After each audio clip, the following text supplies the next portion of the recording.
Hello, Econ. Today we're looking at elasticity. This is the lecture that we had in class yesterday. Price elasticity of demand and supply. Again, I am Mr. Lundaquam. Message me if you have any questions. The first thing you have to understand is this is just the basics. Elasticity can go so much deeper than what we're going to cover in class. We're only scratching the surface of it. And the surface for us is understanding the main concepts of what elasticity is and what can change it.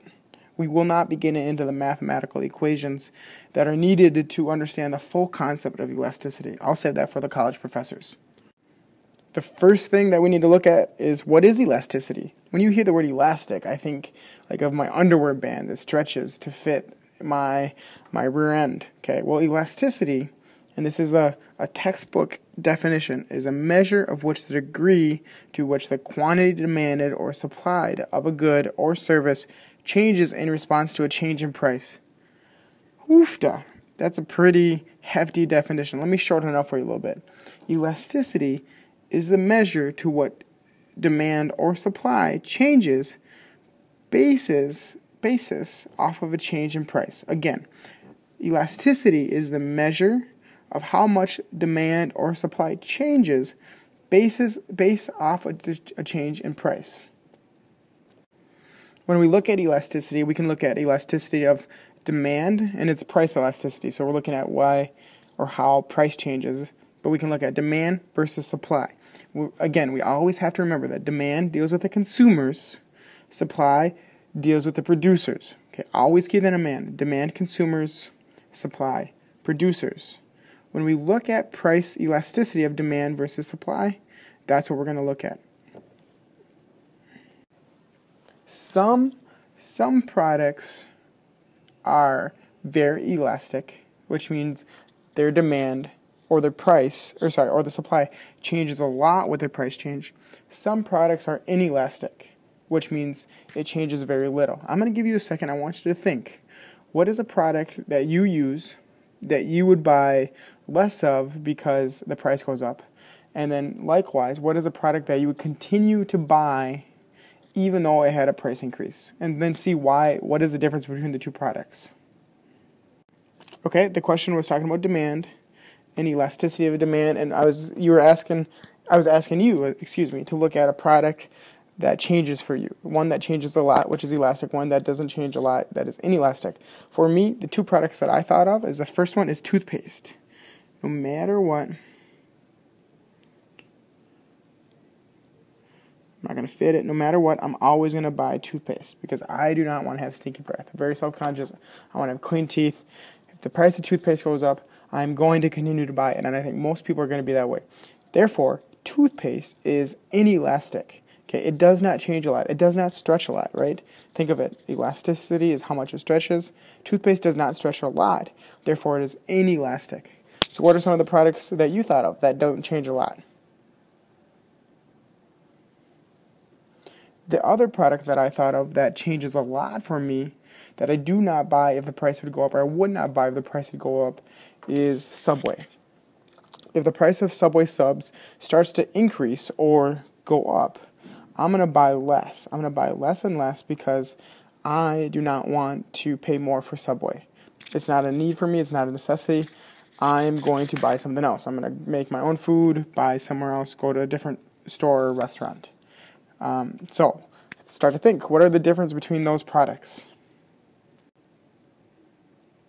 And if you were thinking in your head that one's a necessity and the other is not, a need versus a want, not based off economic terms, but based off of the way we normally use need and want, yes, you're right. Toothpaste is a need. I need to use toothpaste to clean my teeth. It's a necessity. Subway is not a necessity because I can eat something else. It has a lot of substitutes, to throw out another economic term. Therefore, toothpaste is inelastic. People are going to still buy it even if it goes up in price. Subway is elastic. People are going to stop buying it. At least for me, Subway is elastic. I'm going to stop buying it if it goes up in price. Here is the definition of inelastic demand, or in parentheses I would put small change right here.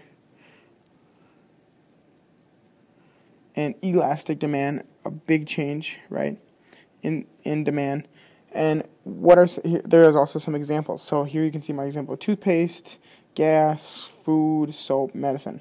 Now you say, Mr. Lundquam, Subway is a food. Why do you tell me that food is inelastic but Subway is elastic?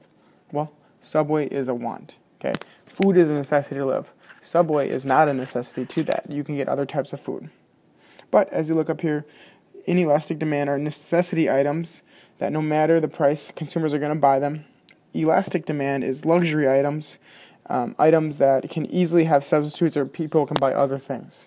And that's the biggest difference between inelastic demand and elastic demand. When we look at supply, supply also has inelastic versus elastic supply. And things that are slow or things that are hard to make or grow or produce are going to be inelastic. Therefore, the supply is not going to change a lot when there's a price change. They are inelastic. Again, behind inelastic, we could put a small or no change. Behind elastic would be a big change. So keep that in mind, the difference between those two. But inelastic product, it has a small change. Some products that might be inelastic, bananas, they're very slow to grow. Antiques, we just can't get more antiques. It takes, time. Houses take a long time to build. Gold, you just can't produce more of it. You have to go mine it. Elastic supply is the opposite. These are products that are pretty quick or easy. Subway sandwiches are pretty quick and easy to produce. So if the price goes up, producers can just start, creating more of the product. Yogurt, any other kind of food that is very easy to come by. When we looked at elasticity of demand, it was a need versus a want, or a need versus a luxury. So we looked right here. When we looked at elasticity of supply, it was how fast or hard it was to make. There's other factors that affect demand. For example, available substitutes, right? Subway had a lot of substitutes, so it was elastic. Price relative to income. I consider my computer a necessity, but if I have to buy a computer and the price of computers go up, I might not buy one because it's already expensive enough. And then the time needed to adjust are other reasons that might cause supply or demand to change.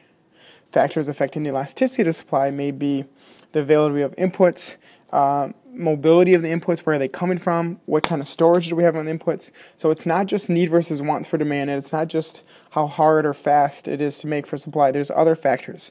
This page lists out the other factors with a simple definition or explanation. If you need more explanation, you'll have to let me know. Thank you for watching. Again, this is just a basic overview of elasticity, price elasticity for supply and demand. This is intended for my students who are in my class. We're not going to go into this topic much more in depth. We're not going to go into the equations. We're not going to go into other avenues of elasticity. This is where we're going. If you need me to cover any other topics, you will see that my email and my Twitter handle is going to show up below down here. You can use that, contact me, I can review other topics, review something that's confusing for you. You just have to let me know. Have a great day. Thanks.